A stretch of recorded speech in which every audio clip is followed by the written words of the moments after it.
Natuwa ako ng husto dito. Ipe Salvador, mga kababayan, ginising or sinampal ng katotohanan nitong si Gloria Diaz. Uy, bakit naman nangyari yon, GP? Paano ano? Kasi po, mga kababayan, di ba si Ipe Salvador ay tawag ng tawag at talagang sumikat po yung kanyang remark na bring him home, bring him home. Etong si Ipe, mga kababayan, ay sumagot po itong si Gloria Diaz sa kanya. Kasi nga, mga kababayan, inuuna pa daw ni Philip Salvador yung kanyang takbo-takbo sa politika, mas concerned pa siya kay Digong Duterte. Pero mga kababayan, ang katotohanan ay hindi po natin pwedeng baliwalain. Sabi nga natin nung mga nakaraang mga vlog natin, paano ka magsisilbi sa bayan kung anak mo hindi mo kayang pagsilbihan? Kaya ang sabi ngayon ni Gloria Diaz, magsustento ka muna sa anak mo bago ka sumigaw ng bring him home, di ba? Mga ka-GP Natics, tama naman yon. Ito po yung salaysay, itong si Gloria Diaz, ano? Ayan. Sabi, iniwang komento ni Gloria Diaz sa bring him home ni video ni Philip Salvador viral. Ayan, mga kababayan. Oh, sabi dito, Gloria Diaz has recently buzzed social media after an old comment she made resurface. Previously, an Instagram user posted a video of Philip Salvador chanting, bring him home, bring him home. However, what netizens noticed was Gloria's sharp and unexpected remark to the actor.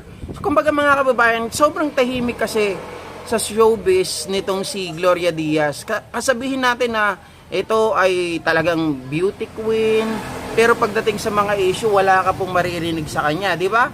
Now, various screenshot of Gloria's comment have begun. And yun nga po yung sinabi niya na Gloria Diaz, the country's celebrated actress, is more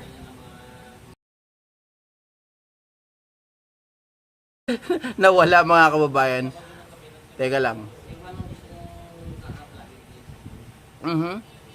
Ayun nga sabi niya, magsustento ka muna sa anak mo. Magbigay ka muna ng sustento bago ka mag-bring him home.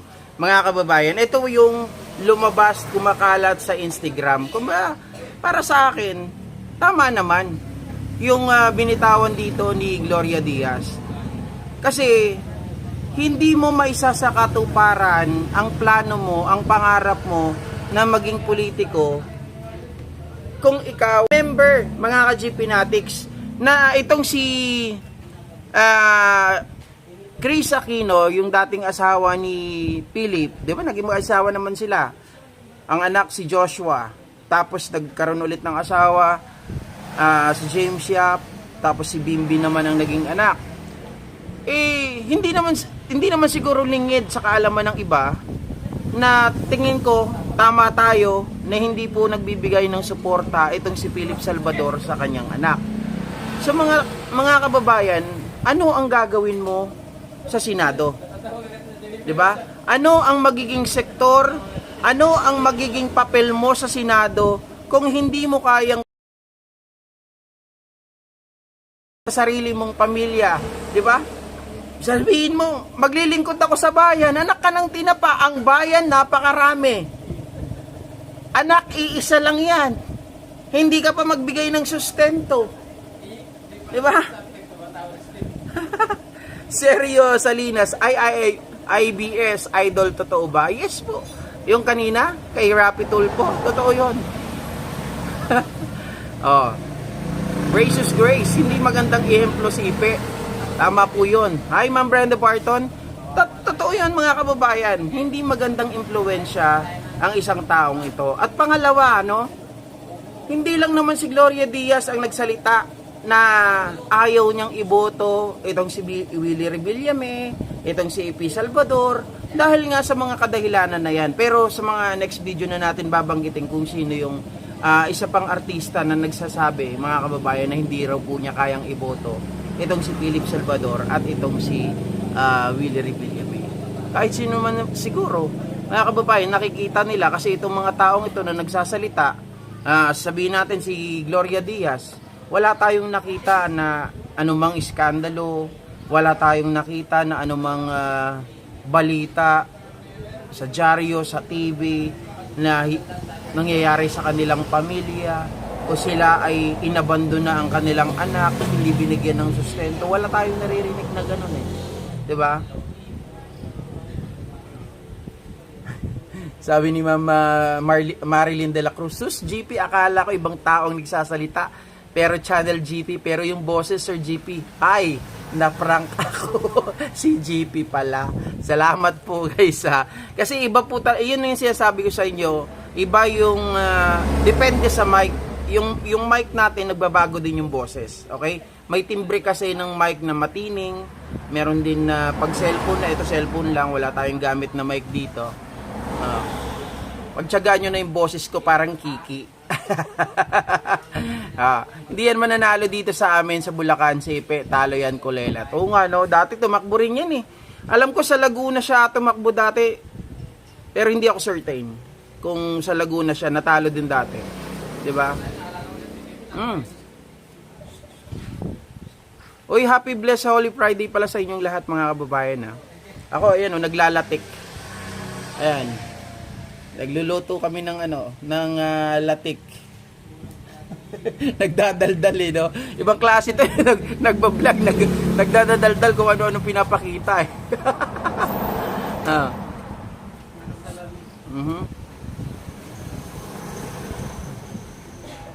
Guys, balikan natin yung topic natin tungkol kay Ipe Salvador.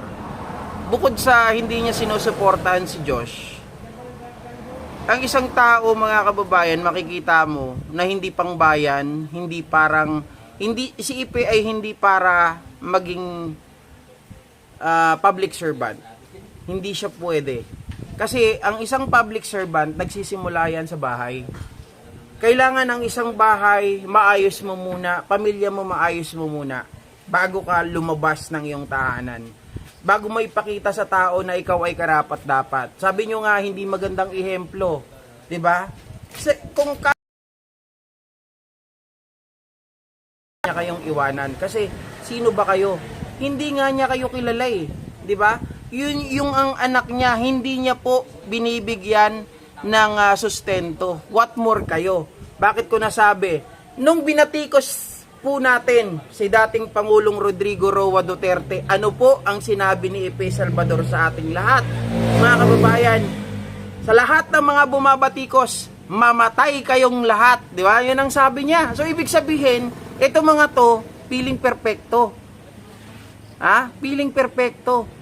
Samantalang, public servant sila, dapat open sila, and they know, mga kababayan, as a public servant, sila ay prone to public scrutiny.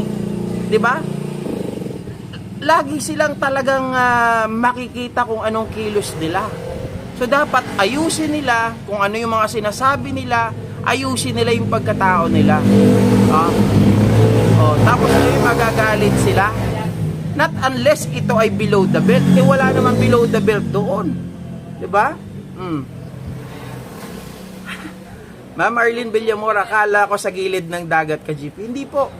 Pero sa harapan nito, dun sa side namin, dagat na rin yun. Ilang metro lang ang haba, dagat na rin. Pantalan. Sabi ni Whip Roku, pero wag naman below the belt ang attack. Paano? Hindi naman tayo tumitira ng below the belt, mga kababayan. Ang nagiging natin, basis lang natin ay hinggil dun sa statement, at the same time yung syempre bilang sabi ko nga, pag public servant ka, pag politika tumatakbo ka, huwag kang onion skin, at alam mo na ikaw ay prone to public scrutiny. Kailangan tanggapin mo yung mga atake sa'yo. Pag ito naman ay tungkol sa trabaho mo, huwag kang dapat magagalit, di ba? Alright, iwanan na natin yan guys.